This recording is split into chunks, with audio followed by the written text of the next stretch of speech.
Bonjour à tous, bienvenue à notre nouvelle émission de Rencontre divine. En ce jour, nous sommes ravis de vous avoir avec nous. Moi, c'est Maman Lucille de la cathédrale des signes et des prodiges. Ce matin, pour cette autre émission, franchement, mon cœur est dans la joie parce que le thème de ce matin est glorieux.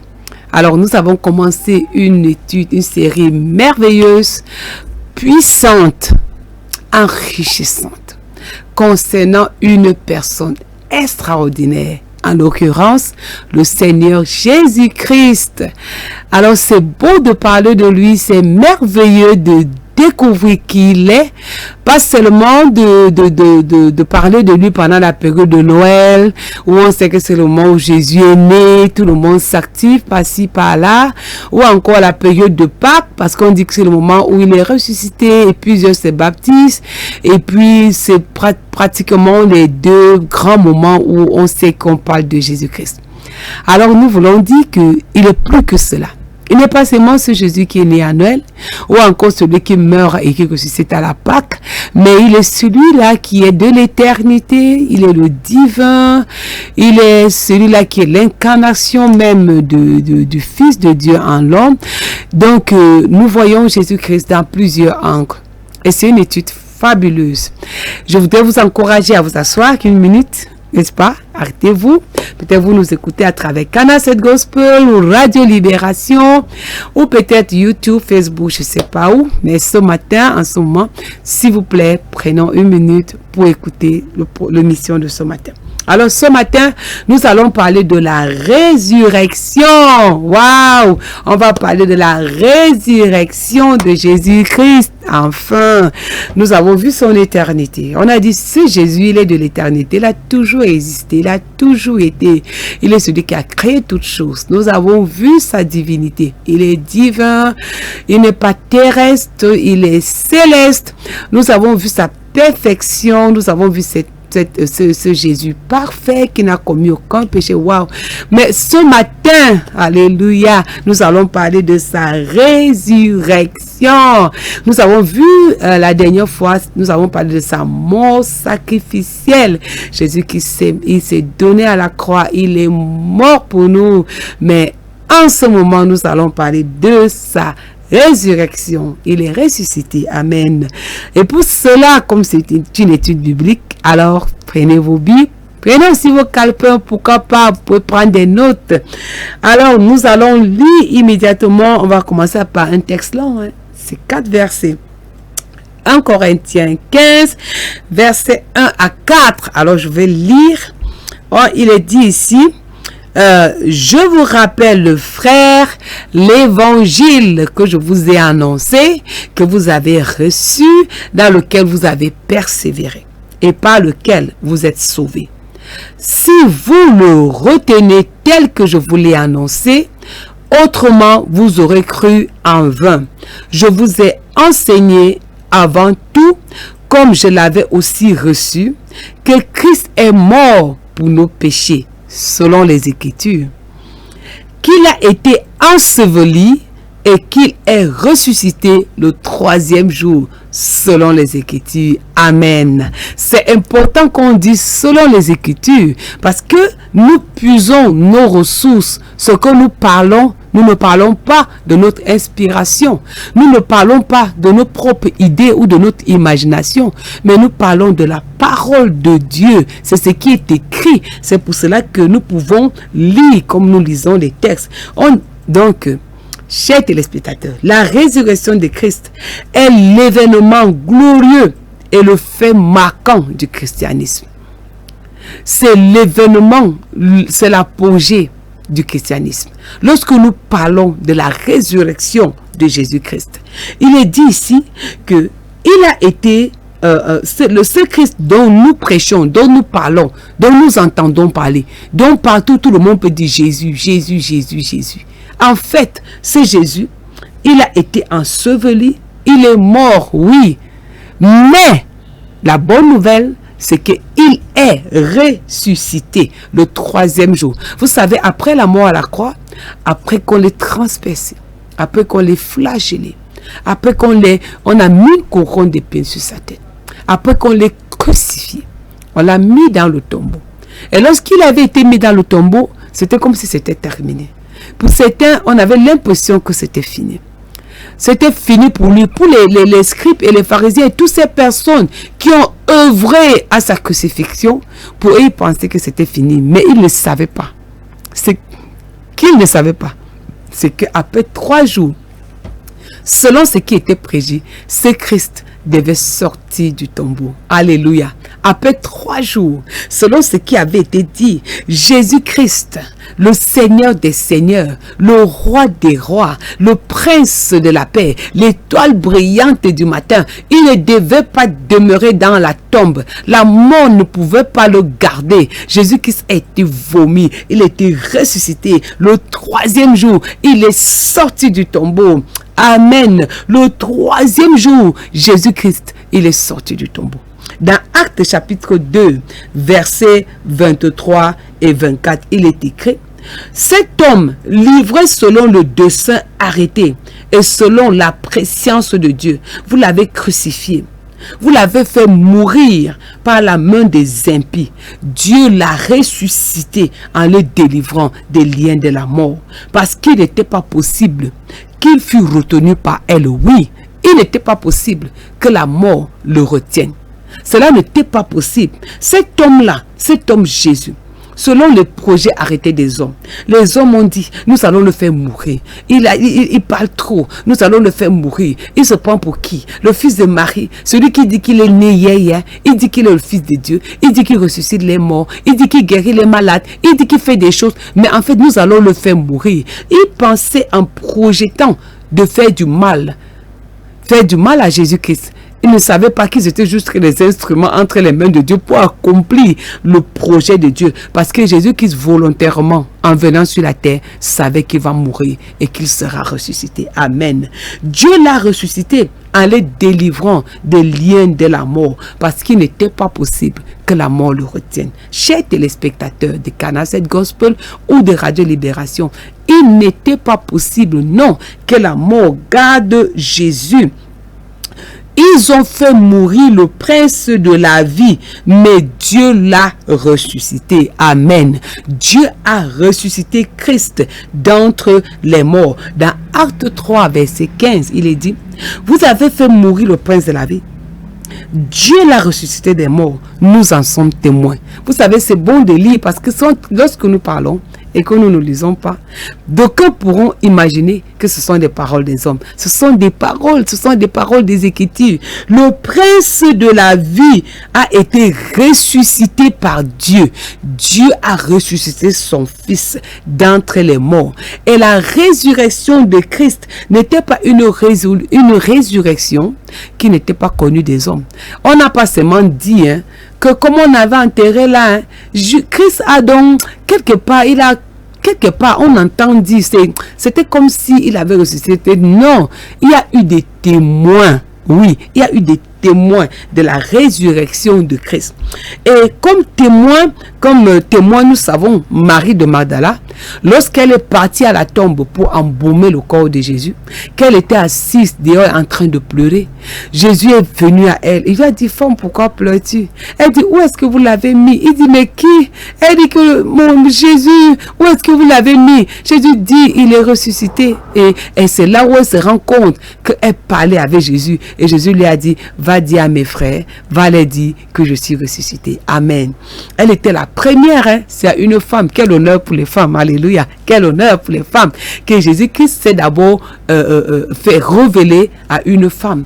Donc lorsque Christ ressuscite d'entre les morts, il se montre à une femme, premièrement. Ensuite, 1 Corinthiens 15 du verset 3 à 9, il est dit, je vous enseigne avant tout, comme je l'avais aussi reçu, que Christ est mort pour nos péchés selon les Écritures, qu'il a été enseveli et qu'il est ressuscité le 3e jour selon les Écritures, et qu'il est paru à Céphas, oui, puis aux 12. Justement, Jésus-Christ, après sa résurrection, il s'est fait voir, parce qu'il s'est montré à ses disciples. Les 12 disciples l'ont vu, jusqu'à ce que Thomas pouvait dire que je le touche. Et Jésus-Christ a dit que me voici, touche-moi. Vous pouvez lire, c'est dans les Écritures. Et Thomas pouvait venir toucher Jésus, toucher là où on avait mis des clous, là où il a été transpercé. Thomas est venu toucher parce que ça ne devait pas juste être une histoire. Il fallait bien qu'il y ait des témoins. Vous savez, quand il n'y a pas de témoins, les gens ne vont jamais croire. C'est vrai. Mais il fallait que Jésus fasse cela pour que l'homme comprenne que oui, peut-être des gens peuvent essayer d'apporter des polémiques. Est-ce que Jésus-Christ était ressuscité ou pas ressuscité? Jésus-Christ est venu se faire, il est venu se montrer à certaines personnes. Alors, Paul, les 12 disciples ont vu Jésus-Christ. Dans 1 Corinthiens, donc 15, 6, ensuite, il est apparu à plus de 500 frères à la fois, dont la plupart sont encore vivants et dont quelques-uns sont morts. Ça, c'était Paul qui parlait dans le livre de Corinthiens. Donc, il disait qu'à un moment où il est en train de parler, il y a certaines personnes encore, en ce temps-là, qui étaient encore témoins de la résurrection de Christ. 500 frères à la fois. Cela ne s'arrêtait pas toujours là. Ensuite, il est apparu à Jacques, puis à tous les apôtres, et après eux tous, il m'est aussi apparu à moi, comme à l'avorton. Amen. Paul dit que moi aussi, j'ai rencontré ce Jésus. Moi aussi, j'ai vu ce Jésus. Parce qu'il fallait que Jésus-Christ, de personne en personne, ça veut dire qu'il montre que sa résurrection était certaine. Alléluia. La résurrection de Jésus-Christ est certaine. Après sa mort, l'esprit de vie qui se trouve en Jésus-Christ l'a ressuscité de la mort. Parce qu'il y a un esprit, alléluia. Et cet esprit est présent même pendant que nous parlons. Parce que cet esprit est à l'œuvre. Pour faire quoi? Pour ressusciter les vies. Pour enlever de la mort. Pour enlever de la tombe. Pour retirer des situations. Et c'est ainsi que Jésus-Christ a été ressuscité d'entre les morts. Alléluia. Amen. Amen. Voyez-vous, il est important de lire ces choses. Il est important de connaître. Parce que si tu ne connais pas, si tu ne lis pas, tu vas toujours te dire que peut-être c'est une histoire habilement conçue, c'est une fable, c'est un conte. Mais en fait, chers téléspectateurs, nous ne sommes pas là pour raconter des contes ou des histoires. Ce n'est pas l'affaire de la cigale et la fourmi. Non, c'est une vérité certaine. Parce que Jésus-Christ est mort et Jésus-Christ est ressuscité d'entre les morts. Amen. Et nous avons une implication spirituelle par rapport à cela. Si Jésus-Christ n'était pas ressuscité d'entre les morts, si Jésus-Christ n'est pas vivant, c'est qu'en fait notre foi est vaine. Chers téléspectateurs, cela veut dire même que la foi du chrétien n'a pas de place. Donc ça veut dire qu'en fait, nous racontons juste des histoires, nous perdons juste notre temps.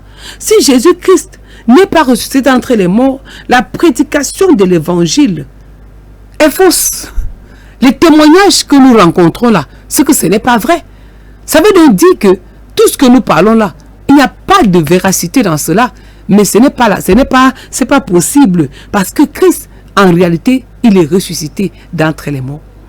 Si Jésus-Christ n'était pas ressuscité d'entre les morts, c'est que les morts n'ont même plus aucune espérance. Donc cela veut dire que nous perdons simplement notre temps. Nous allons juste manger, boire, et puis nous mourir, et puis tout est terminé, et c'est fini. Non, ce n'est pas le cas. Donc, les chrétiens ont tout. Ça veut dire que, à partir de toutes ces paroles, la foi chrétienne est basée sur des bons fondements. Nous croyons que Jésus-Christ est ressuscité d'entre les morts, ce qui donne la puissance à l'évangile, ce qui donne l'espérance à ceux qui meurent. Les chrétiens encore vivants sont, si Christ n'est pas mort, ça veut dire que nous les chrétiens qui sommes vivants là, c'est que nous sommes les plus misérables de tous les hommes. Ça veut dire que nous racontons tout simplement des histoires et ce que nous disons, ça va se limiter là. Non, comme Jésus-Christ est mort, Jésus-Christ est ressuscité d'entre les morts. Amen. Et c'est pour cela que 1 Corinthiens 15, verset 10. Oh, le livre de 1 Corinthiens 15 est merveilleux, hein, parce que c'est un livre qui nous parle beaucoup de la résurrection de Christ. Amen.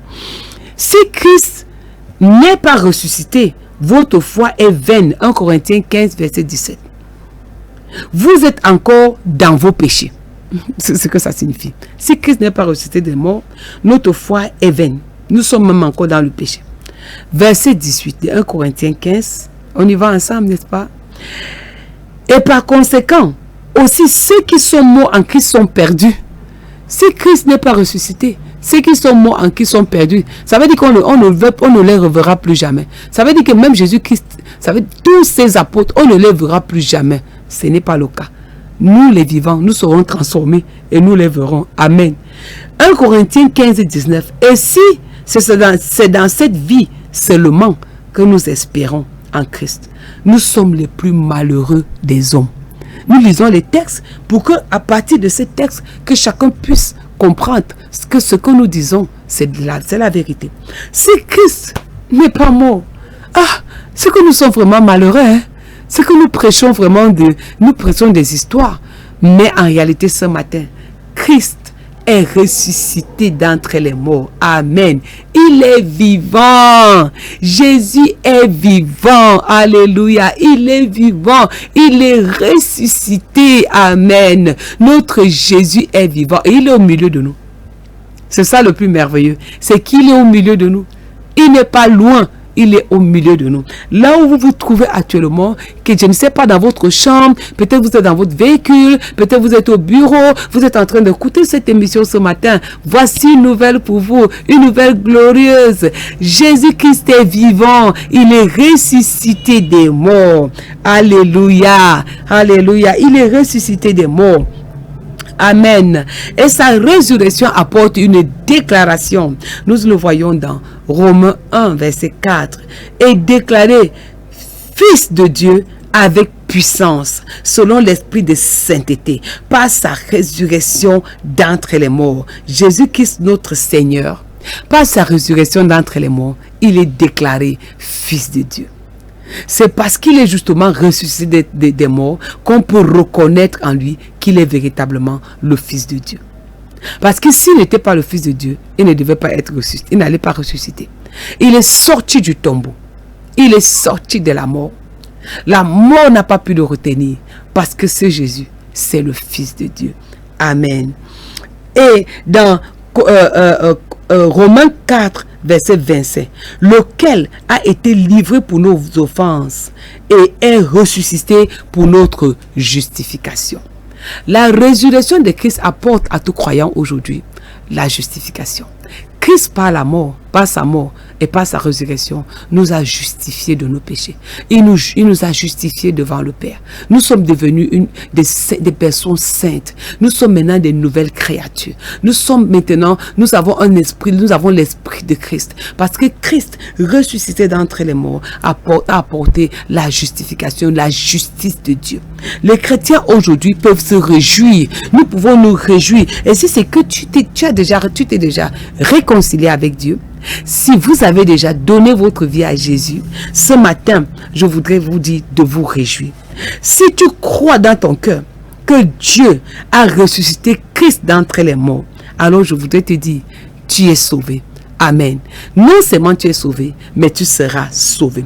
Celui qui croit dans son cœur que Dieu a ressuscité Jésus-Christ d'entre les morts, cette personne est sauvée. Je voudrais vous encourager ce matin. S'il te plaît, reçois la résurrection de Christ dans ton cœur. Parce que comme tu reçois la résurrection, quel que soit le lieu où vous vous trouvez maintenant, peut-être vous êtes dans une situation où vous vous sentez englouti, vous avez l'impression que vous êtes enfoncé, Jésus-Christ vous tend la main. Il est celui qui vous fait sortir de cette situation. Il vous ressuscite de tout mort. Il vous ressuscite. Il ressuscite votre entreprise. Il ressuscite votre foyer. Il ressuscite votre enfant. Il ressuscite. Il est celui qui relève de la mort. Parce que si l'esprit qui a ressuscité Jésus-Christ d'entre les morts est avec vous, cet esprit-là vous ressuscite. Amen. Recevez votre résurrection ce matin. Que Jésus-Christ puisse ressusciter votre entreprise, votre situation, cette situation qui autour de vous était morte. Il n'y avait plus d'espoir. Par l'esprit de résurrection de Christ ce matin, que cet esprit agisse dans votre maison au nom puissant de Jésus. Alors si Jésus-Christ par sa résurrection nous fait comprendre qu'il est le véritable Dieu. Vous savez, nous avons plusieurs personnes qui se sont aussi présentées comme des dieux. Par exemple, nous avons Bouddha, nous avons Mohamed, nous avons Badula ou bien Confucius. Tous ces gens qui se sont levés à un certain moment pour se proclamer Dieu. Oh, mais aujourd'hui, ils sont où?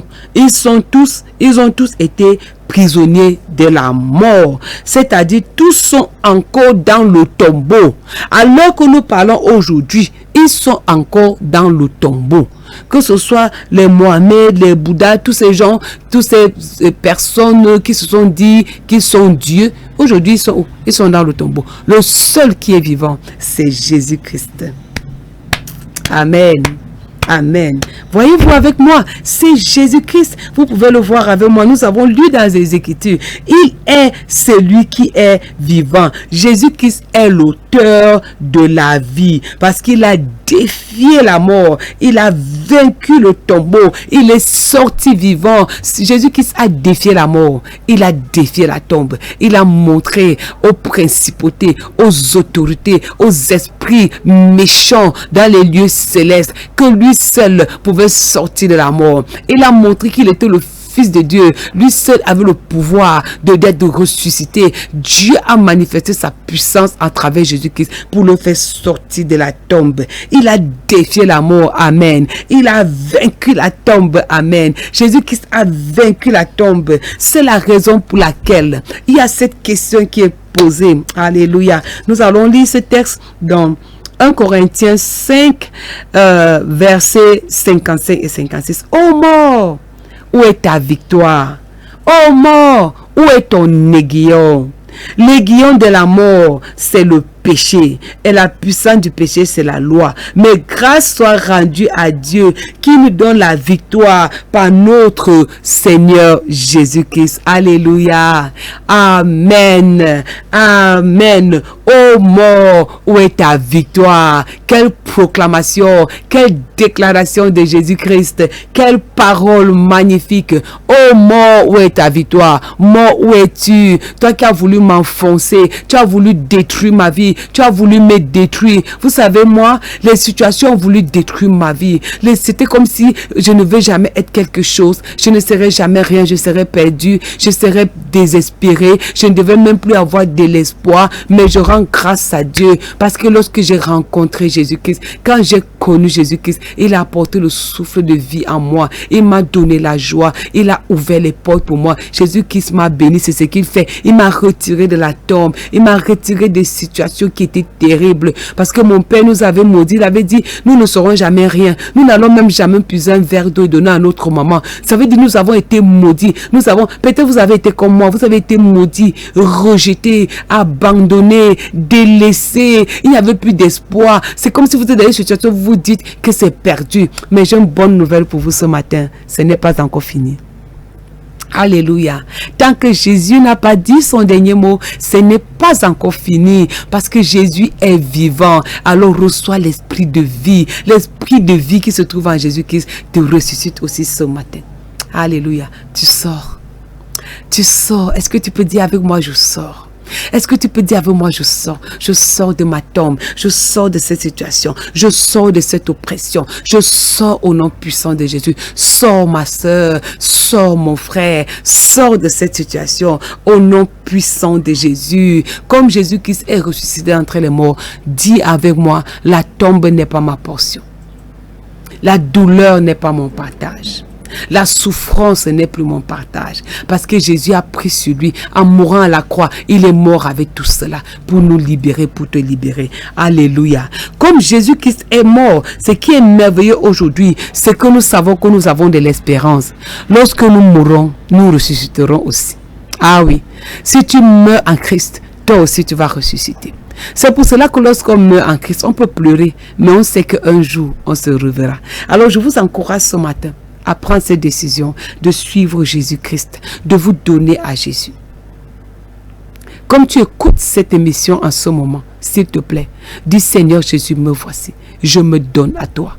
Je me donne à toi. Et comme tu le fais, l'esprit de résurrection en Jésus-Christ te ressuscite au nom puissant de Jésus. Et vous pouvez nous rendre visite. Nous sommes situés au Carrefour Técassé, la cathédrale des signes et des prodiges. Vous pouvez venir en présentiel. Vous pouvez venir assister à nos cultes. Tous les dimanches, nous avons des méga cultes. Nous avons 3 cultes, 6h30, 8h30, 10h30. Et vous pouvez aussi nous joindre à travers le téléphone 670 88 78 55 ou encore 699 97 10 56. Nous serons ravis de vous avoir avec nous et surtout encore, soyez réconciliés avec Jésus-Christ parce que comme il est vivant pour toujours. Shalom, shalom, soyez bénis au nom puissant de Jésus.